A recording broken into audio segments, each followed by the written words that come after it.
Hey, econ students, this is Jacob Clifford. Welcome to the Microeconomics Unit 1 summary video. In these summary videos, I quickly explain all the concepts you need for your next quiz, unit exam, or your final exam. Basically, everything you need to get an A in your class. But I'm going to be going quick. I am going to be using the AP curriculum, but that's pretty much the same as any introductory microeconomics course. So if you're a first-year college student or you're preparing for the A-level or CLEP exam, it's all the same stuff. This video covers Unit 1, Basic Economic Concepts. Now, before we get started, let's do a quick activity. I want you to make a fist with your right hand. I want you to put your thumb out and put your pinky out. So just like this. Here we go. This is round 1. Okay, you got it? All right, here comes round 2. Same thing on both hands. Thumbs out, pinkies out. Thumbs out, pinkies out. Try this. See how you do. Here comes round 3. I want thumb out, pinky out. Thumb out, pinky out. Do this. Now, there's 2 reasons why we did that activity. The first is this is a great analogy for what you're going to see in an economics class. Some concepts are super easy, like the definition of scarcity. Duh, I get it. It's easy. And eventually, things get a little harder, like drawing the production possibly as curve or supply and demand, but they're still pretty easy. But then things are going to get a lot harder, like figuring out comparative advantage or terms of trade. That stuff is harder and you're gonna feel confused. There's concepts in this class that I'm gonna do fast, but you gotta slow down and you gotta practice, and it's okay to make mistakes. You just gotta keep doing it until you're like, yeah, okay, I got it. Trust me, it's not enough just to watch me draw the graphs and do the calculations. You're gonna have to practice. You're gonna have to do it yourself. Now, the second reason we're doing this activity is I wanted to find out if you're willing to participate. If I had you do this and you didn't do anything, round 2, you didn't do anything, round 3, you're just sitting there with your hands not moving, you're probably setting yourself up for failure. If you're not participating, then you're definitely not gonna get the most out of these videos. Because every once in a while, I'm gonna say, stop this video, I want you to draw this graph or do those calculations. And I promise you, I'm not wasting your time. I know the questions your teacher, professor is going to ask you. So when I ask you to stop and practice, go ahead and try those things, because that's what you're going to see on your next exam. And that's also why I create a study guide that goes along with this video. The Unit 1 study guide is inside my Ultimate Review packet and it's free. Just sign up for the free preview. The link is in the description below. And I just uploaded new study guides, so make sure you have the most updated version. So here we go. Pause this video, go download and print the Unit 1 study guide, have it ready to go, and start the video back up again. Okay, here we go. You've got your study guide, your video, you got your energy and excitement. Let's jump into it. Let's learn some economics. Let's start with a quick overview. There's 5 big picture concepts that you need to know in Microeconomics Unit 1. Number 1, economics focuses on scarcity and how it requires individuals, businesses, and governments to make choices. Number 2, society's economic system determines what will be produced, how it will be produced, and how it will be allocated. Number 3, the production possibilities curve shows the different combinations of 2 goods that can be produced using all a country's resources to the fullest. Number 4, countries that have a comparative advantage can specialize in the production of specific goods and trade with other countries at a lower opportunity cost than if they produce everything on their own. And number 5, marginal analysis involves weighing the additional benefits and the additional costs of any decision. Now that was the big picture. Now let's jump into specific topics. Every economics class starts by looking at scarcity, the idea that we have unlimited wants but limited resources, which means we're forced to make choices. For example, you have to decide who you want to take out on a date on Friday night, because you definitely can't take 2 people out. And businesses have to decide how many units to produce or how many workers to hire. And governments need to decide how many public services to provide or what policies are best to fight inflation or to promote growth. So when you boil it down, economics is a study of choices and decision making. So that's why you're taking this class. Learning economics is going to make you a better decision maker. Just look at the highest paid college majors. Most of the ones at the top are in STEM, but take a look right here. Economics. Oh yeah. When I talk about limited resources, a lot of students assume I'm talking about money, but money is not a resource. Yes, we use money to make transactions, but it's not a resource because you can't produce anything with it. Instead, your teacher, professor is going to talk about the 4 factors of production, the 4 things we need to produce stuff: land, labor, capital, and entrepreneurship. Land is anything from Mother Nature, like water, minerals, crude oil, or sunlight. Labor is obviously the work that humans do, everything you did during your summer job. For capital, there's 2 types. There's physical capital and human capital. Physical capital are things like tools, machines, and factories used to produce stuff. Human capital is the knowledge, experience, and training that makes workers more productive. By the way, that's another reason why you're taking economics. You're trying to increase your human capital, making yourself more productive and more valuable to employers. And the last factor is entrepreneurship, the person that brings together all the other resources, starts the business, and takes the risk. Another thing your teacher professor might talk about early on is the difference between microeconomics and macroeconomics. Macro looks at things like growth, unemployment, inflation, and different policies to speed up or slow down the economy. We are strongly committed to returning inflation to our 2% goal. Microeconomics is the study of small economic units and looks at the decisions of individuals and firms. Things like the cost of production, the different kinds of markets, and the effect of government regulations like minimum wage. Fast food workers across our state getting a big raise starting today, their minimum wage going up to $20 an hour. That's what you're going to learn in this class. This is microeconomics. Okay, that's it for topic 1.1. I know it was super easy. Go ahead and take out your study guide, fill out that section for 1.1.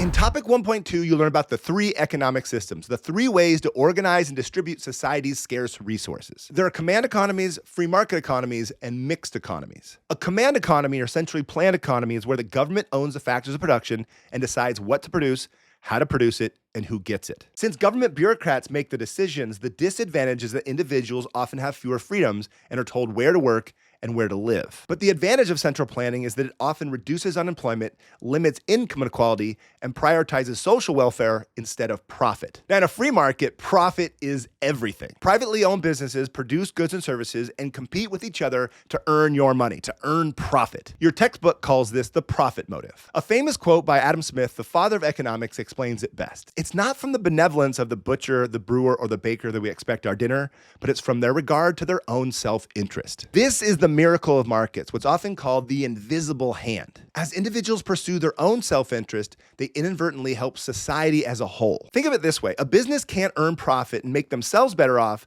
without making the customer better off. That and competition between businesses results in higher quality products at a lower price. But there are disadvantages. For example, the free market doesn't provide public goods and services. There's no profit in providing a public park or free public education, so the free market won't produce those goods and services. Also, a free market might have more income inequality with a larger gap between the rich and the poor. And that's why most countries have adopted a mixed economy where individuals own the factors of production, but the government plays a part in regulating monopolies, providing public goods and services, and redistributing income. They want the innovation and growth that comes with free market capitalism and the social welfare that comes with some central planning. Now, that's all I'm going to say about the economic systems. If you want to learn more, take a look at the video I made with the Crash Course folks, or take a look at the video where I went to China and that lady was checking me out. Did you notice that lady checked me out? That means that it has a special government system that allows. So that's it for this topic. Again, it's super easy, so fill out section 1.2 on your study guide.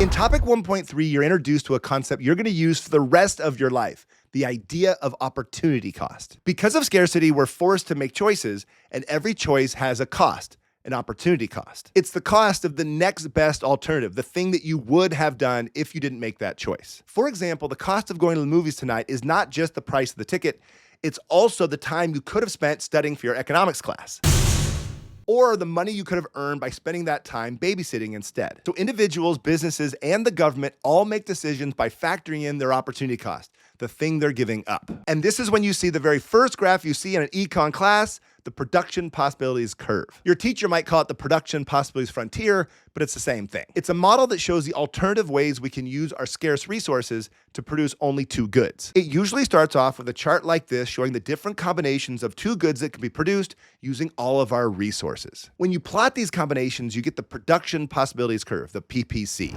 Now, there are three things that your teacher professor is going to have you do with this graph. First, they're going to ask questions having you explain how this graph demonstrates different economic concepts, like efficiency. Any point inside the curve is inefficient because we're not using our resources to the fullest. Any point on the curve is efficient, and any point outside the curve is impossible or unattainable because we don't have enough resources. Second, your teacher will ask you to use the PPC to calculate the opportunity cost of moving to different combinations. For example, the opportunity cost of moving from combination B to combination C is 3 bikes. And the opportunity cost of moving from combination E to combination D is 2 computers. The third thing your teacher will have you do is show how changes move or shift the PPC. For example, let's practice. Here's a PPC showing the different combinations of pizza and computers that can be produced in your hometown. Show what happens on this graph if people decide to eat healthier and want less pizza. Be sure to pause this video and see if you can figure it out. Now, you might be thinking people want less pizza, so the curve's going to shift inward for pizza. But that's not what's going to happen. What is going to happen is this. People want less pizza, so we're going to decrease the amount of resources allocated towards pizza and move them towards producing computers. Think about it. We don't have fewer pizza ovens or less cooks. The amount of pizza we can produce hasn't changed. We're just changing the combination.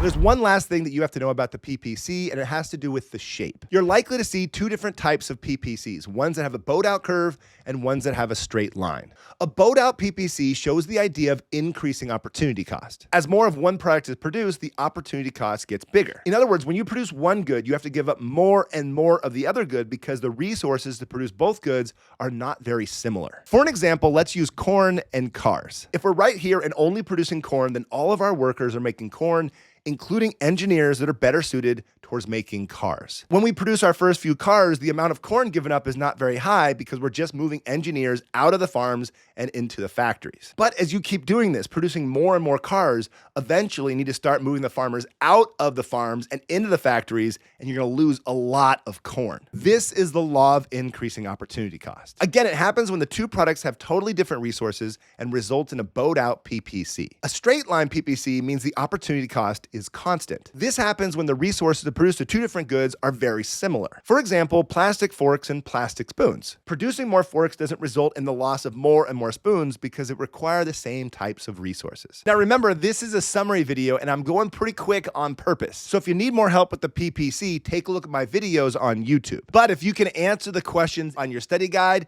then you totally understand it and you're ready to move forward. So pause this video and fill out that section. Let's see how you do. Okay, by far the hardest topic in this entire unit is right here. We're talking about comparative advantage. It's not that hard, Scott.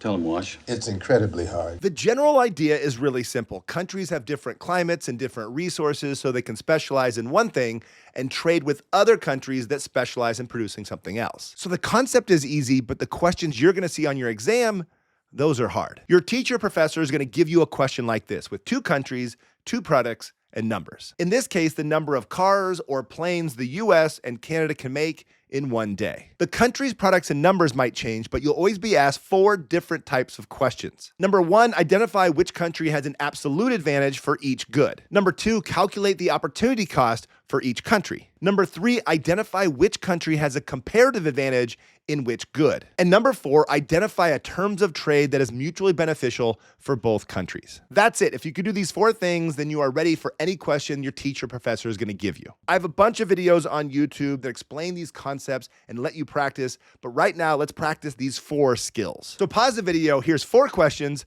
Good luck.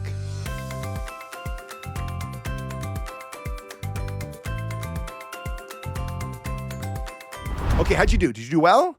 I hope so. Let's go over the answers. A country has an absolute advantage if they're better at producing a product than another country. So all you have to do is look at the raw number. The US can produce 5 planes and Canada can only produce 2 planes. So the United States has an absolute advantage in the production of planes. And the US also has an absolute advantage in the production of cars because they can produce more than Canada. So the answer to question 1 is no, Canada does not have an absolute advantage in cars because they produce less than the United States. Again, it's super easy. Next, it's time to calculate opportunity cost, which is a little harder. For calculating opportunity cost, we know that when the US produces 5 planes, they can't produce 10 cars. But what's the cost of producing only 1 plane? To figure that out, you need the equation for per unit opportunity cost. It's the number of units given up divided by the number of units gained. So for question 2, if 5 planes cost the US 10 cars, then the opportunity cost of 1 plane is 2 cars. And you can flip that to get the opportunity cost for 1 car. If 10 cars cost the US 5 planes, then the opportunity cost for 1 car is a half a plane. Again, what you're calculating is called per unit opportunity cost. Now let's go do the same thing for Canada. For Canada, each car costs 1/4 a plane and each plane costs 4 cars. By the way, notice they're always a reciprocal. If one's 4, the other one's going to be 1/4. If one's 10, the other one's going to be 1/10. Okay, now we have enough information to answer question 3 and find the comparative advantage. Just ask yourself, who should produce planes? The country that gives up 2 cars or the country that gives up 4 cars? Obviously, it's better to give up less, so the United States has a comparative advantage in the production of planes because they have a lower opportunity cost. And Canada has a comparative advantage in cars. 1 car costs Canada only 1/4 a plane, but it costs the United States 1/2 a plane. So with these numbers, Canada should specialize in producing the cars, and the United States should specialize in producing planes.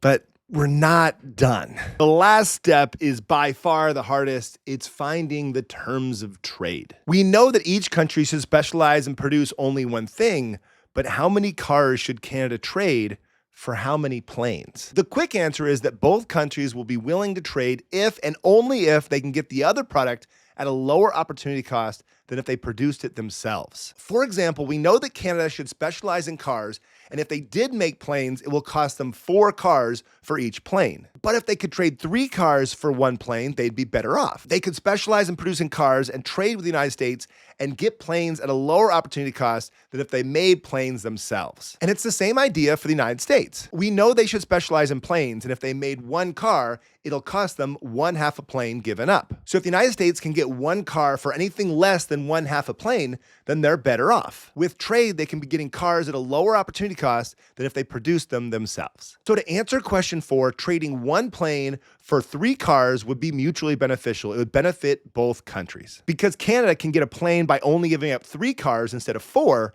and the United States can get a car by giving up only 1/3 of a plane instead of giving up 1/2. Woohoo, that was a lot. I'm telling you, this is by far the hardest topic. So here's a video of a puppy running to help you unwind. Now, hopefully you understood all of that, but we're not done. There's actually 2 different types of comparative advantage questions. The one you saw was an output question. Now we also have to talk about input questions. It's very likely that you'll see both types on your next quiz or exam. Now watch carefully. I'm going to convert this output question that I just gave you into an input question. So here we go right now. Notice the countries, products, and the numbers are the same. The only difference is what those numbers mean. Now they represent hours. Look at the top of the chart. It says this chart shows the number of hours it takes each country to produce 1 car or 1 plane. So in an output question, those numbers represent the number of cars and planes produced. Now we're looking at the hours to produce only 1. So now who has an absolute advantage in the production of cars? Well, now it's Canada because it only takes them 8 hours to produce 1 car, and it takes the US 10 hours to produce 1 car. Now this also changes how you calculate per unit opportunity cost. If the US takes 10 hours to produce a car and 5 hours to produce a plane, then the opportunity cost of 1 car is 2 planes. So when it comes to input questions, the opportunity cost is actually the reciprocal, or it's flipped compared to output questions. Now, after that, you just do exactly what you did before. Who should specialize in cars? Well, the United States, because they only give up 2 planes, and Canada gives up 4 planes. The US has a lower opportunity cost. And Canada should specialize in planes because each plane costs them 1/4 a car. For the United States, it's 1/2 a car. And trading 1 car for 3 planes is a mutually beneficial terms of trade. Now, I know I went over that last part fast, but that's on purpose. Remember, this is a summary video. I have more videos on YouTube. If you're still lost a little bit, go back and watch my practice videos or my hacks video. They'll give you tons of tips and strategies to make sure that you're getting it. You're going to find out right now if you know how to do this. Take out your study guide. I have 2 sets of questions for you. The ones on the left are output questions. The one on the right, those are input questions. So right now, pause this video. Good luck. In topic 1.5, we dive deeper into the skill of thinking like an economist. So here's a question for you. How much does it cost to watch a YouTube video? Before you enrolled in this class, you'd probably say there is no cost. It's free. But now you know better. The cost of watching a YouTube video is the time you could have spent playing video games or cleaning your bedroom or looking for a part-time job. Or it's just a different video that you could have been watching instead. Those are all trade-offs, the things that you could have done. Your opportunity cost is the one thing you would have done instead. Again, it's the next best alternative. So watching a YouTube video isn't free. There's still a cost. Your opportunity cost. Economists differentiate between 2 types of costs, explicit costs and implicit costs. Explicit costs are those traditional out-of-pocket costs associated with making a decision. It's the cost of the movie ticket when you go to the movies. Implicit costs are those behind-the-scenes opportunity costs when you make a decision. It's the value of your foregone time or your foregone wage when you go to the movies. These costs are totally subjective and hard to quantify, but they're just as important when it comes to decision making. Now, I talk more about cost-benefit analysis in a video on YouTube. If you haven't seen it, take a look because I bet it covers your opportunity cost. Now, I know this is super easy. We're just introducing the concept here in Unit 1. We're going to come back to it in Unit 3 when we calculate revenue and profit. For now, just understanding the basics is enough, so fill out topic 1.5 on your study guide.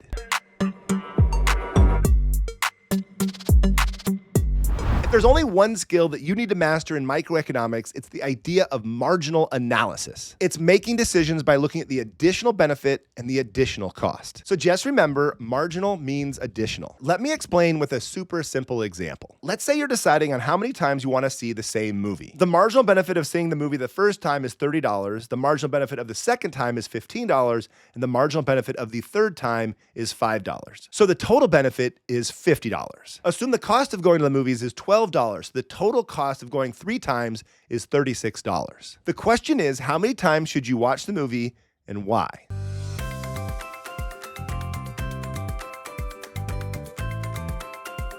Notice that the total benefit is greater than the total cost, but you wouldn't go see the movie 3 times. You would definitely go the first time because the additional benefit is $30 and the additional cost is $12. You'd also go the second time because the additional benefit is $15 and the additional cost is $12. But you wouldn't go the third time because the additional benefit is only $5 and the additional cost is $12.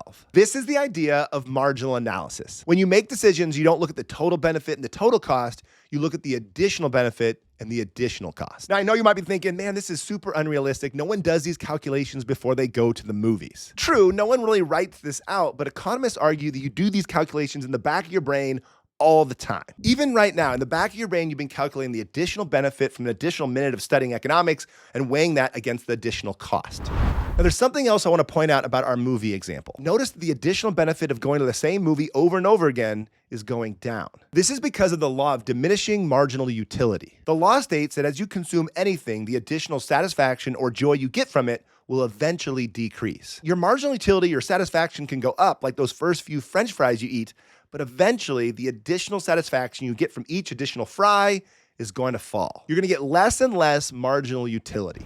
In the movie example, we measured your benefit in dollars, but usually we use something else. It's called utils. Think of utils as like happiness points, a way to quantify utility. This is worth at least 50 utils. One of the things you're probably going to have to do in your next quiz or unit exam is called utility maximizing and consumer choice. It involves making decisions by calculating margin utility per dollar. For example, suppose you're deciding to go on vacation in Tahiti or San Diego. Going to Tahiti gives you 10,000 utils, and going to San Diego gives you 2,000 utils. Now, obviously you prefer Tahiti, but that doesn't mean you choose that option. You also have to look at the cost. If the price of going to Tahiti is $10,000 and the price of going to San Diego is $1,000, then you should actually pick San Diego because you get more utility per dollar. So what does this look like on an exam?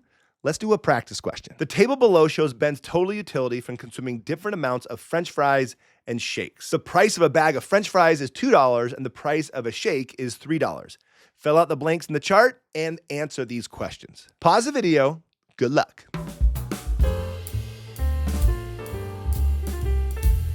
How did you do? Did you get it? Let's find out. The margin utility is the change in total utility divided by the change in quantity. Now, since the change in quantity is just 1, then it's just the change in the total utility. So for French fries, it's 12 utils, 8 utils, 6, 4, and 2. Notice it's falling because of the law of diminishing margin utility. For shakes, the margin utility is 24 utils, 18, 12, 9, and 6. Again, this is the additional satisfaction that Ben gets from consuming different quantities of each good. So to answer question 1, Ben's margin utility for consuming the third shake is 12 utils. For question 2, Ben's total utility for consuming 2 bags of French fries and 3 shakes is 74 utils. He gets a total of 20 from the fries and 54 from the shakes. For question 3, we have to fill out that last column and calculate margin utility per dollar. This puts everything in like terms so we can compare apples to oranges, or in this case, fries to shakes. Fries are $2 each, so the margin utility per dollar is 6 utils, 4, 3, 2, and 1. Shakes are $3 each, so the margin utility per dollar is 8 utils, 6 utils, 4, 3, and 2. The final step is to use marginal analysis and find out how many of each good Ben should buy. The first shake gives the most margin utility per dollar, so he's definitely going to buy that first. Next, he's going to buy the first bag of French fries and the second shake. Next, he's going to buy the second bag of French fries and the third shake, and since he still has money, he's going to buy the third bag of French fries and the fourth shake. Now he spent the whole $18, $6 on the French fries and $12 on shakes. The point of all this is that combination of 3 fries and 4 shakes maximizes Ben's utility. With $18, there's no better combination that gives you more satisfaction. You used marginal analysis to make the best choice. To be more specific, what you used is the utility maximizing rule. It looks like an equation, but really it's a procedure. To maximize utility, calculate the margin utility of option A and divide that by the price. That gives you the margin utility per dollar. And do the same thing for option B. Calculate the margin utility and divide that by the price. If option A gives you more margin utility per dollar, then you do it, but eventually that number is going to start to fall as you do it over and over again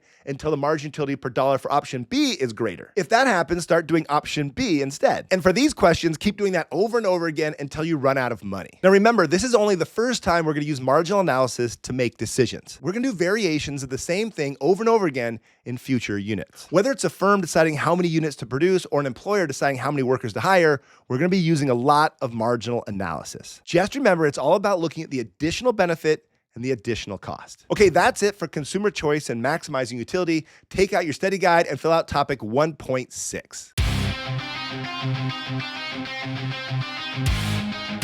Okay, now you're done with your study guide, so what are the next steps? The next thing you should do is the unit practice multiple choice questions I have in the Ultimate Review Packet. And when you're ready, take a look at the Unit 1 free responses inside the Ultimate Review Packet. Try those questions on your own, then look at the answer key, and if you need more help, watch the video where I go over all the answers. Okay, that's it for Microeconomics Unit 1. If this video helped you, please give it a like and leave a comment below, and please consider subscribing. Thanks for watching. Until next time. This is worth at least 50 noodles.